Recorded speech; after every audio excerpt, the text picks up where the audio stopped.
آسمان میں پڑھی جانے والی وہ سورت جو صبح و شام فرشتے پڑھتے ہیں، یہ بھی فرشتے آپ کے گھر میں آ کر دولت پھینک جائیں گے، دیکھنا دولت غیب سے آئے گی۔ بسم اللہ الرحمن الرحیم، السلام علیکم ورحمۃ اللہ وبرکاتہ۔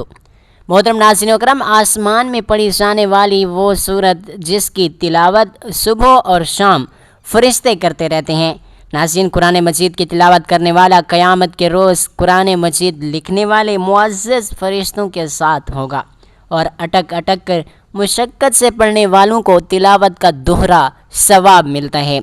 ابن ماجہ حضرت عائشہ صدیقہ رضی اللہ تعالی عنہ کہتی ہیں کہ رسول اللہ صلی اللہ علیہ وآلہ وسلم نے فرمایا کہ قرآن مجید کی تلاوت میں مہارت رکھنے والا شخص لکھنے والے عزت دار فرشتوں کے ساتھ ہیں، اور وہ شخص جو تلاوت کرنے میں اٹکتا ہے اور دقت محسوس کرتا ہے، مشکل پیش آتی ہے، تو اس کے لیے دوہرا اجر ہے۔ سنن ابو داؤد میں روایت ہے کہ رسول اللہ صلی اللہ علیہ وآلہ وسلم نے فرمایا کہ قبر میں مومن آدمی کے پاس دو فرشتے آتے ہیں جو اسے بڑھا دیتے ہیں اور پوچھتے ہیں تیرا رب کون ہے؟ وہ کہتا ہے کہ میرا رب اللہ ہے۔ پھر وہ پوچھتے ہیں کہ تیرا دین کون سا ہے؟ وہ کہتا ہے کہ میرا دین اسلام ہے۔ پھر وہ پوچھتے ہیں کہ تمہارے درمیان جو شخص نبی بنا کر بھیجا گیا تھا اس کے بارے میں تمہارا کیا خیال ہے؟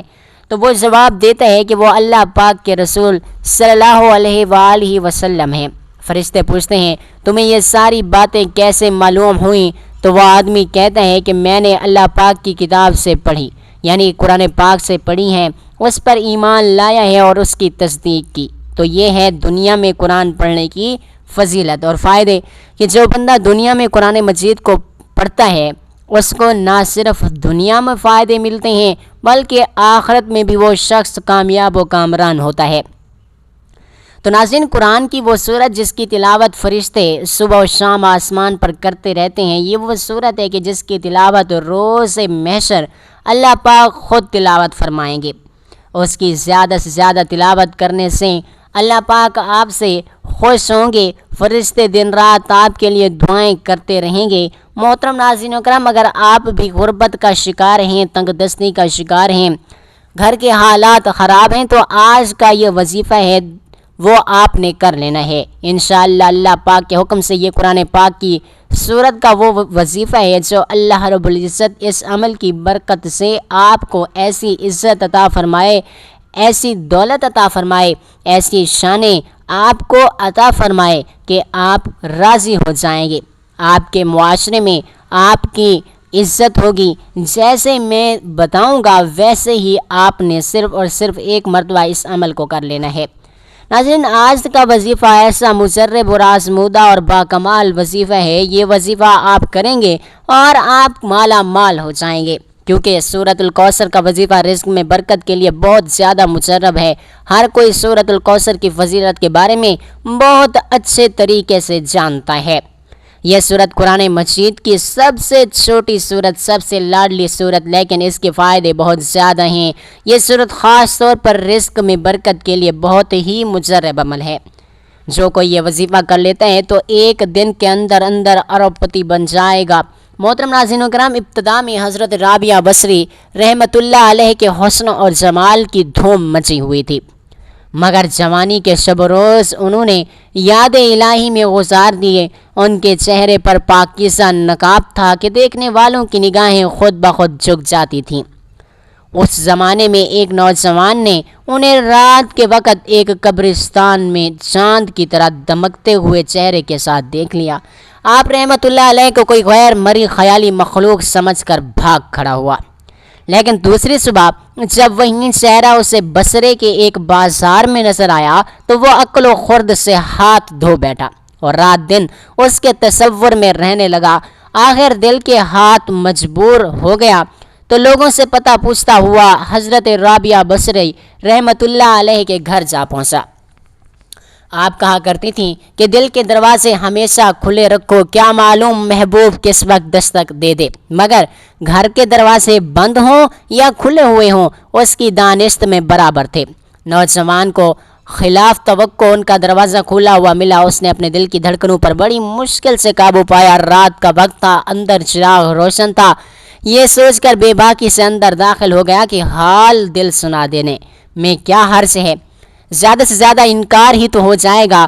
واپسی کا دروازہ بہرحال کھلا ہوا ہے، لیکن جب وہ اندر پہنچا تو وہاں کوئی نہیں تھا، البتہ چھت سے ایسی پرسوز آواز آ رہی تھی جیسے کوئی زیر لب ہجر کا رونا رو رہا ہو۔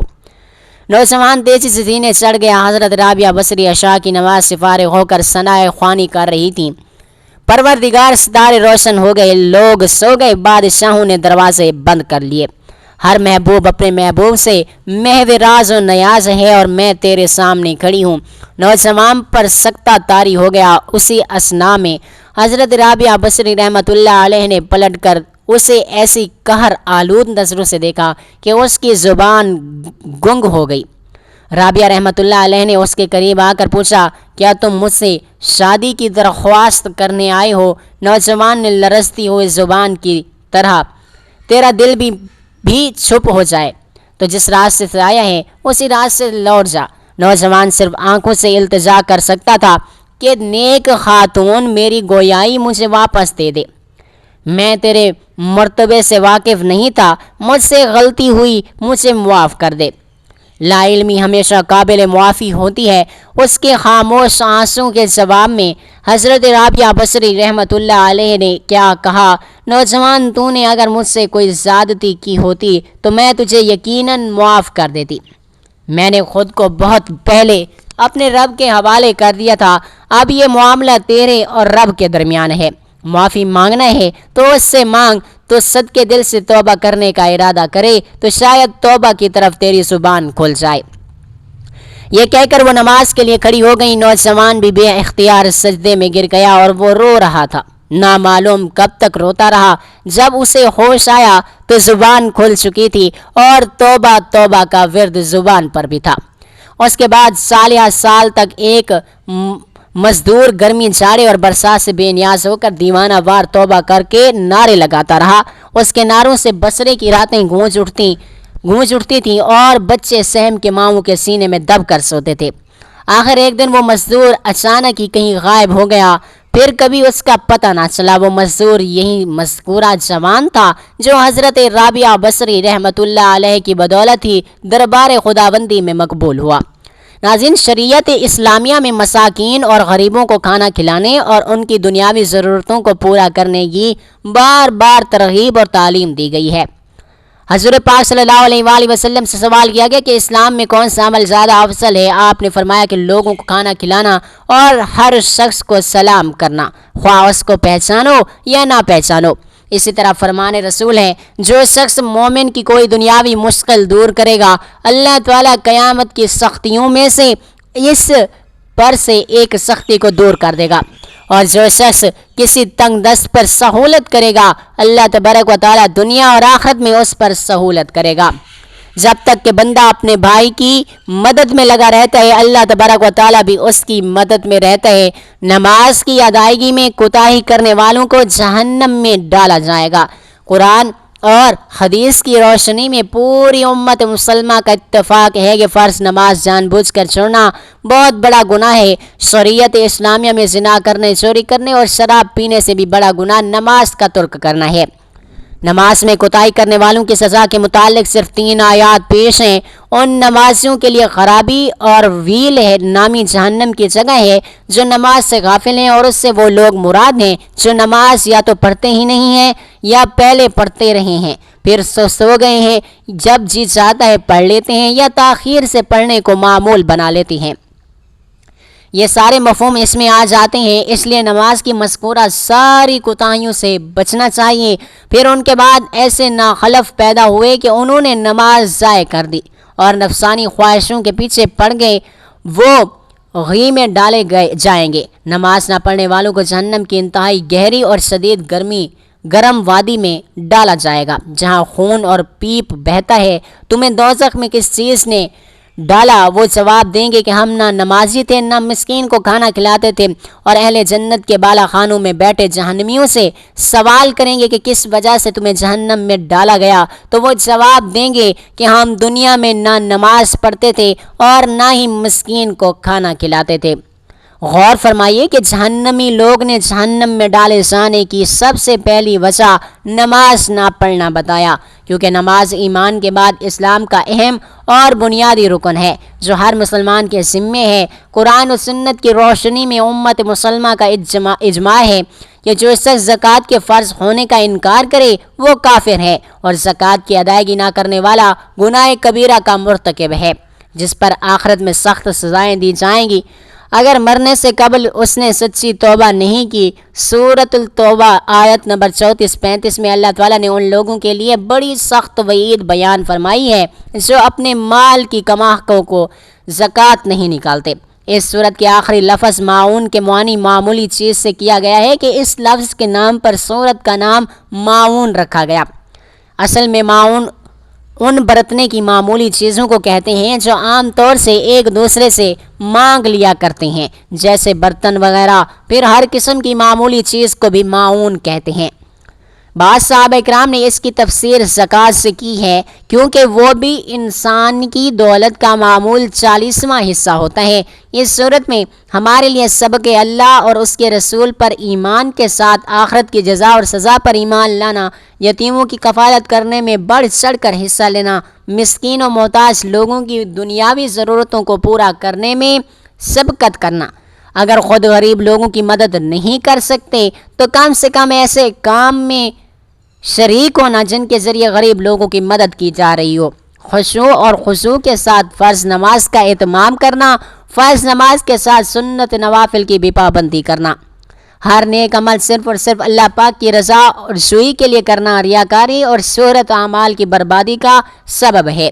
مال پر زکوٰۃ کے فرض ہونے پر اس کا حساب لگا کر ہر سال زکوٰۃ کی ادائیگی کرنا۔ اگر کوئی پڑوسی یا رشتہ دار روزمرہ استعمال میں آنے والی چیزیں مانگے تو حتی الامکان اسے منع نہ کرنا۔ حقوق اللہ کے ساتھ حقوق العباد کی ادائیگی میں کوتاہی نہ کرنا۔ حقوق اللہ میں ایمان کے بعد سب سے اہم عبادت نماز اور زکوٰۃ ہے۔ محترم ناظرین کرام، یہ ایک ایسا وظیفہ ہے کہ جس کے ذریعے آپ بوریاں بھر بھر کے دولت کو اکٹھا کر سکتے ہیں۔ یہ عمل بہت ہی آسان اور مختصر ہے۔ اگر آپ کے رزق کے لیے بھاگ بھاگ کر آپ لوگ تھک چکے ہیں، چاہے آپ کی دکان ہے یا کوئی نوکری کر رہے ہیں اور دن رات کی محنت کے باوجود آپ کے پاس اتنی دولت نہیں کہ آپ اپنا اور اپنے گھر والوں کا اچھی طرح سے خیال رکھ سکیں، تو یہ وظیفہ آپ کے پاس اتنی دولت لائے گا کہ آپ امیر ترین لوگوں میں شامل حال ہو جائیں گے۔ اس وظیفے کو کرنے کے لیے ان ہدایات پر لازمی عمل کریں، نہیں تو وظیفے کا کوئی اثر نہیں ہوگا۔ یاد رکھیں، اس عمل کو کرنے کے لیے اجازت کی ضرورت نہیں ہے، اس کی عام اجازت ہے پورے وظیفے کے عمل کو لے جائیں۔ نماز ایک ہی مخصوص ہونی چاہیے اور وقت بھی ایک ہی ہونا چاہیے، کیونکہ اس سے عمل میں یکسوئی رہتی ہے اور عمل کی طاقت برقرار رہتی ہے۔ کامل یقین کے ساتھ یہ عمل کریں، کیونکہ شک کرنے والوں کا عمل ضائع ہو جاتا ہے۔ اللہ پاک کسی کی محنت کو ضائع نہیں کرتا۔ وظیفے کی کوئی بھی مرد یا عورت کر سکتا ہے۔ یہ عمل بہت ہی آسان اور مختصر ہے اور اس وظیفے کی جتنی بھی تعریف کی جائے کم ہے۔ یہ وظیفہ بہت ہی مشرف ہے۔ وظیفے کا طریقہ کار یہ ہے کہ اس عمل کے لیے آپ نے ایک تسبیح پڑھنی ہے۔ عمل کرنے کے لیے آپ کا باوضو حالت میں ہونا ضروری ہے۔ بغیر وضو کے آپ نے یہ عمل نہیں کرنا۔ عمل کرنے سے پہلے اللہ تعالیٰ سے پکی اور سچی توبہ کر لینی ہے تاکہ عمل میں مزید طاقت آئے اور آپ دولت حاصل کرنے میں کامیاب ہو جائیں۔ یہ عمل کرنے سے پہلے آپ نے نماز والا درود شریف یعنی درود ابراہیمی پڑھنا ہے۔ یہ عمل کرنے سے کبھی بھی آپ کو رزق کی تنگی کا سامنا نہیں کرنا پڑے گا انشاءاللہ تعالی، اور آپ کا گھر دولت سے بھر جائے گا اور آپ خود لوگوں کی دولت سے مدد کیا کریں گے۔ آپ اور ہمیں دعا دیا کریں گے۔ اپنے اعمال پر توجہ دیجیے، حقوق العباد لازمی پورے کیجیے اور حقوق اللہ کا بھی خاص خیال رکھیے، کیونکہ اللہ کبھی حقوق کے تلف کرنے والوں کو پسند نہیں فرماتا۔ قیامت کے دن اللہ اپنے حقوق تو معاف فرما دے گا، مگر حقوق العباد یعنی اللہ کی مخلوق کے حقوق جو آپ نے ادا نہیں کیے ہوں گے ان کو معاف نہیں فرمائے گا۔ اس پر آپ کو سزا دی جائے گی اور آپ کی نیکی سے ان حقوق کو ادا کیا جائے گا۔ اللہ کا یہ ایک حکم ہے، وہ سن لیں۔ میرا اللہ فرماتا ہے کہ میں بھی اور میرے فرشتے بھی میرے نبی حضرت محمد مصطفیٰ احمد مجتبیٰ صلی اللہ علیہ وآلہ وسلم پر درود پاک پڑھتے ہیں۔ میں خود بھی درود پاک پڑھتا ہوں، تو جو ایمان والے ہیں، جو مجھ کو مانتے ہیں، مجھے اپنا رب مانتے ہیں، میں ان کو حکم دیتا ہوں کہ وہ بھی میرے نبی حضرت محمد مصطفیٰ احمد مصطفیٰ صلی اللہ علیہ وآلہ وسلم پر درود پاک پڑھیں۔ ناظرین، درود پاک اللہ رب العزت کا ایک ایسا عمل ہے، جب انسان اس کو پڑھنا شروع کر دیتا ہے تو دائیں کندھے والے فرشتے اس کا ثواب لکھنا شروع کر دیتے ہیں۔ بائیں کندھے والے فرشتے اس کے جو گناہ ہیں اس کو مٹانا شروع کر دیتے ہیں۔ یہ ایسا عمل ہے کہ دونوں فرشتوں کی ڈیوٹیاں لگ جاتی ہیں، دونوں فرشتے جو ہیں وہ کام پر لگ جاتے ہیں۔ حالانکہ بائیں کندھے والا جو فرشتہ ہے اس کا کام تو گناہ لکھنا ہے، لیکن جب بندہ درود شریف پڑھتا ہے تو بائیں کندھے والا جو فرشتہ ہے وہ بھی مصروف ہو جاتا ہے، وہ گناہوں کو مٹانا شروع کر دیتا ہے۔ اللہ والو، یہ ایسی برکت ہے درود پاک کی کہ جس کے گھر میں درود پاک پڑھا جاتا ہے وہ گھر مالا مال ہو جاتا ہے، اور اللہ تعالیٰ اس گھر سے راضی ہو جاتا ہے اور اس کے گناہ معاف فرما دیتا ہے، اس کی بخشش و مغفرت ہوتی ہیں اور اس کے درجات بلند ہوتے ہیں۔ درود و پاک کی کثرت کیا کریں۔ جب ہم ویڈیوز میں درود پاک پڑھتے ہیں تو کوشش کیا کریں کہ آپ بھی درود پاک لازمی پڑھا کریں، کیونکہ یہ ایسی ایک عبادت ہے کہ جس کی قبولیت میں کوئی شک و شبہ نہیں ہے۔ اگر آپ کوئی بھی عبادت کریں گے، کوئی بھی آپ اللہ پاک کا وظیفہ کریں گے، اللہ پاک کے نام کا وظیفہ کریں گے، اللہ پاک سے دعا مانگیں گے، حج ادا کریں گے، زکوٰۃ ادا کریں گے، نماز پڑھیں گے، اس کی قبولیت کی کوئی گارنٹی نہیں۔ لیکن درود پاک ایک واحد عبادت ہے جو ہر حال میں قبول و منظور ہوتا ہے۔ اللہ پاک نے قرآن پاک کو نازل کیا، اللہ پاک نے نماز کا تحفہ نبی کریم صلی اللہ علیہ وآلہ وسلم کو دیا، تو اللہ پاک نے کہا یہ عبادت کرو، میری عبادت کرو، تو اللہ پاک نے قرآن پاک نازل کیا۔ یہ نہیں کہا کہ میں بھی قرآن پاک پڑھتا ہوں تم بھی پڑھو، یہ کہا کہ میں بھی درود پاک پڑھتا ہوں تم بھی درود پاک پڑھو۔ اور اس حدیث سے پتہ چلتا ہے کہ درود پاک کی کتنی زیادہ فضیلت و اہمیت ہے، تو اسی لیے ناظرین اللہ پاک سے گڑ گڑا کر مانگا کریں، کوشش کریں کہ درود پاک زیادہ سے زیادہ پڑھا کریں۔ ناظرین، ہم سب مل کر دعا مانگتے ہیں کہ اللہ تعالی ہمیں درود شریف کثرت کے ساتھ پڑھنے کی طاقت اور توفیق عطا فرمائے۔ یا اللہ، ہمارا جو درود ہے وہ اپنی بارگاہ الہی میں قبول و منظور فرما، اور اس کی برکت سے ہمارے جتنے بھی ناظرین کرام ہیں، ہم جتنے بھی لوگ ہیں جو اس ویڈیوز کو سن رہے ہیں، دیکھ رہے ہیں، اس ویڈیو کو دیکھ رہے ہیں، ان کی جو بھی حاجات ہیں، جو بھی مشکلات ہیں، جو بھی پریشانیاں ہیں، جو بھی ٹینشنز ہیں، وہ دور کر اور ان کی زندگی میں خوشحالی عطا فرما، آمین ثم آمین۔ تو محترم ناظرین اکرام، آج کا ایک بہت ہی اہم وظیفہ ہے کہ ان لوگوں کے لیے کہ جن کے گھر کے اندر پیسے کی اخراجات کی کمی ہے، کیونکہ پیسہ ایک انسانی ضرورت ہے۔ گھر کے اندر پیسہ نہیں ہوتا تو اس گھر کے اندر سکون بھی نہیں ہوتا۔ جس کے اندر پیسہ نہیں ہوتا وہ اپنے بچوں کو اچھی تعلیم نہیں دلوا سکتے۔ گھر کے اندر بچے تعلیم یافتہ نہ ہوں تو وہ بچے پڑھے لکھے آدمیوں میں شمار نہیں ہوتے، کسی کے ساتھ اچھے طریقے سے بات نہیں کر سکتے۔ اس کے علاوہ جن گھروں میں پیسہ نہیں، وہ اپنا اور اپنے بچوں کا اچھے ڈاکٹروں سے علاج نہیں کرا سکتے۔ یہ پیسہ انسانی ضرورت ہے، یہ پیسہ انسانی زندگی کے لیے آج کل کی ایک اہم ضرورت ہے، کیونکہ آج کا جو معاشرہ ہے وہ پیسے سے ہی چلتا ہے۔ آج کل اتنی مہنگائی ہو گئی ہے کہ آپ 2 وقت کی روٹی نہیں کھا سکتے۔ اس لیے تو میرے نبی کریم صلی اللہ علیہ وآلہ وسلم نے فرمایا تھا کہ قریب تھا کہ افلاس و کفر ہوتا، کیونکہ جو غربت ہوتی ہے، جو پیسوں کی کمی ہوتی ہے، یہ انسان کو کفر تک لے جاتی ہے یا بیرا روی کا شکار کر دیتی ہے۔ پھر انسان غلط سوچنا شروع ہو جاتا ہے، بھوک کی وجہ سے، تنگ دستی کی وجہ سے گھر تباہ اور برباد ہو جاتے ہیں۔ تو اس لیے ناظرین اکرام، پیسے کا حاصل کرنا بہت زیادہ اہم ہو چکا ہے۔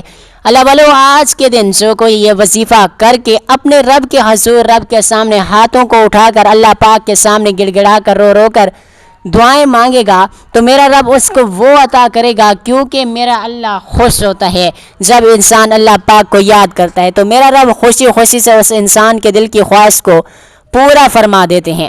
میرا رب ایک واحد ہے جو پوری کائنات کا رازق ہے، مالک ہے، خالق ہے، پوری کائنات کو چلانے والا ہے، پوری کائنات کا خالق ہے۔ اللہ تعالیٰ غفور الرحیم ہے، وہ ہر چیز پر قادر ہے۔ تو محترم ناظرین و کرام، آج کا یہ عمل بہت ہی اہم ہے، بہت ہی خاص ہے۔ اگر اپنی نماز آپ نے یہ عمل کر لیا تو پوری زندگی کے لیے یہ عمل کافی ہوگا۔ تو مجھے اپنے رب ذوالجلال پر اتنا یقین ہے کہ آپ کے گھر سے کبھی بھی پیسے کی کمی نہیں ہوگی، آپ کے گھر میں کبھی بھی رزق کی کمی نہیں ہوگی۔ یہ قرآن مجید کی چھوٹی سی سورت مبارکہ ہے، سورۃ الکوثر۔ یہ سورۃ الکوثر میرے نبی کی شان میں اتری تھی۔ روایات کے مطابق حضرت خدیجہ الکبریٰ رضی اللہ تعالی عنہا کی 4 بیٹیاں اور اس کے مطابق 2 بیٹے ہیں۔ یہ اللہ پاک کی ذات جانتی ہے، لیکن جو بیٹے تھے وہ بچپن میں ہی فوت ہو گئے تھے۔ تو کافر لوگ جو ہیں وہ باتیں کرنے لگے کہ یہ نبی اس کی اولاد نہیں ہے، یہ بے نسل ہو گیا ہے، یہ اچھا ہوتا اس کی اولاد ہوتی، اور ادھم گویاں ہوتی رہتی تھیں، جس سے میرے نبی پاک صلی اللہ علیہ وآلہ وسلم کے دل کو تکلیف پہنچتی رہتی تھی، جس سے میرے نبی کے دل کو خوف ہوا۔ اللہ تعالیٰ یہ صورت مبارکہ بھیجی، اور اس وقت میرے نبی اپنے صحابہ کے پاس بیٹھے تھے، اور جب فرشتہ یہ صورت مبارکہ لے کر آیا تو پھر میرے نبی نے ان کو بتایا۔ اس کے بعد میرے نبی کو خوشی ہو گئی، وہ غم جو تھا وہ دور ہو گیا، کیونکہ اس صورت کا ترجمہ پڑھنے سے معلوم ہوتا ہے کہ اللہ تعالی نے حضور پاک صلی اللہ علیہ وآلہ وسلم کو خوشخبری عطا کی اور فرمایا کہ بے شک تمہارا دشمن ہی ہر خیر سے محروم ہے۔ ناظرین، اگر آپ روزانہ صبح 33 بار سورۃ الکوثر کو پڑھنے کا معمول بنائیں تو اس سے آپ کو دنیا میں جو فائدہ ملے گا، اس میں سب سے بڑا فائدہ یہ ہوگا کہ جو بھی جائز دعا اللہ پر مانگی جائے گی وہ پوری ہوگی اور قبولیت کا شرف حاصل ہوگا۔ آپ کی جو بھی صبح کے وقت حاجت ہوگی وہ اللہ پاک پوری فرما دیں گے۔ تو محترم ناظرین و کرام، اسی صورت مبارکہ کا یہ وظیفہ ہے، اور اسی صورت مبارکہ کی تفصیل جو ہے وہ پھر کسی دن آپ کو بتائی جائے گی۔ ویڈیوز بہت زیادہ لمبی ہو جائے گی، تو وقت کی کمی کی وجہ سے آپ نے یہ عمل کیسے کرنا ہے، آج کے دن آپ تھوڑی سی چینی لے لیں اور تھوڑی سی سوجی اور میدا لے لیں، 50 کا لے لیں، 100 کا لے لیں، جتنا آپ کی توفیق ہے۔ آپ چاہے 10 روپے کی تینوں چیزیں لے لیں۔ اس کے اوپر میرے نبی حضرت محمد مصطفیٰ احمد مجتبیٰ صلی اللہ علیہ وآلہ وسلم کی ذات اقدس پر طاق اعداد میں آپ نے درود پاک پڑھنا ہے۔ طاق اعداد میں 3 بار پڑھ لیں، 7 بار پڑھ لیں، 11 بار پڑھ لیں، یا برکت کے لیے 1 بار پھر میرے ساتھ درود پاک پڑھ لیں۔ اللہم صلی علی محمد وعلی آل محمد کما صلیت علی ابراہیم وعلی آل ابراہیم انک حمید مجید۔ اللہم بارک علی محمد وعلی آل محمد کما بارکت علی ابراہیم وعلی آل ابراہیم انک حمید مجید۔ آپ نے اپنا دایاں ہاتھ ان تینوں چیزوں کے اوپر رکھ لینے ہیں، درود پاک پڑھ لینے ہیں۔ درود پاک 3، 7 یا 11 مرتبہ پڑھنے کے بعد یہ جو صورت ہے سورۃ الکوثر، آپ نے 121 مرتبہ پڑھنا ہے۔ آپ نے 121 مرتبہ بسم اللہ الرحمن الرحیم کے ساتھ سورۃ الکوثر کو پڑھنا ہے۔ بسم اللہ الرحمن الرحیم، انا اعطیناک الکوثر فصلی لربک وانحر ان شانئک ھو الابتر۔ جب آپ نے سورۃ الکوثر کو پڑھنا ہے، اس وقت آپ کے ذہن میں آپ کا مقصد چلنا چاہیے۔ آپ کی جو بھی حاجت ہے، آپ کو جو بھی مشکل ہے، وہ اپنے ذہن میں رکھیں۔ آپ کی زبان سے سورۃ الکوثر کا وظیفہ چلتے رہنا چاہیے۔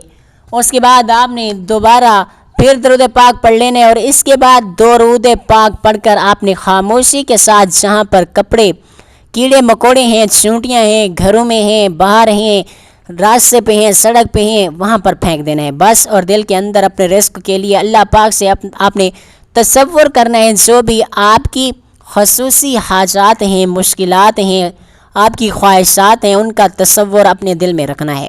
اللہ کے حکم سے جو کیڑے مکوڑے چونٹیاں اس رزق کو کھائیں گی تو میرا اللہ آپ کو لاکھوں روپیہ دے گا انشاءاللہ العزیز۔ اللہ والوں سے چھوٹا سا عمل ہے، میرے رب کی بالکل حقیر سی جو مخلوق ہے، ایک چونٹی ہے، تو وہ اس کو کھائے گی، تو یہ بہت بڑا عمل ہے۔ لوگوں کی نسلیں جو ہیں وہ بدل جاتی ہیں۔ یہ ایسا عمل ہے، اس کو معمولی نہ سمجھیے گا، میرا رب رزق دیتا ہے، اس کو سنبھالنا مشکل ہو جاتا ہے۔ خاموشی سے کسی کو بتائے بغیر بس اللہ جانے یا آپ خود جانے، یہ اللہ کا اور آپ کا آپس کا معاملہ ہے، یہ صرف آپ کو پتہ ہونا چاہیے یا اللہ کو پتہ ہونا چاہیے۔ گھر میں کسی فرد کو آپ نے نہیں بتانا کہ میں یہ عمل کرنے لگا ہوں، انشاءاللہ تعالی آپ کی نسلیں آباد ہو جائیں گی۔ آپ کے اوپر رزق کی بارشیں ہونا شروع ہو جائیں گی۔ اگر آپ کو کوئی کاروبار کریں گے، آپ مٹی میں ہاتھ ڈالو گے تو اللہ کی قسم انشاءاللہ العزیز وہ سونا ہو جائے گی۔ اللہ پاک کی ذات جب دینے پر آتی ہے تو بے شمار عطا کرتی ہے۔ دینے والی ذات تو اللہ کی ہے، رزاق اللہ ہے، لیکن آپ نے اللہ کی مخلوق کا خیال کرنا ہے۔ رزق تو اللہ پاک دیتا ہے، اللہ کو یہ ادائیں بڑی پسندیدہ ہوتی ہیں۔ صرف آپ کی اداؤں کی وجہ سے اللہ پاک آپ کو نوازنا شروع کر دے گا۔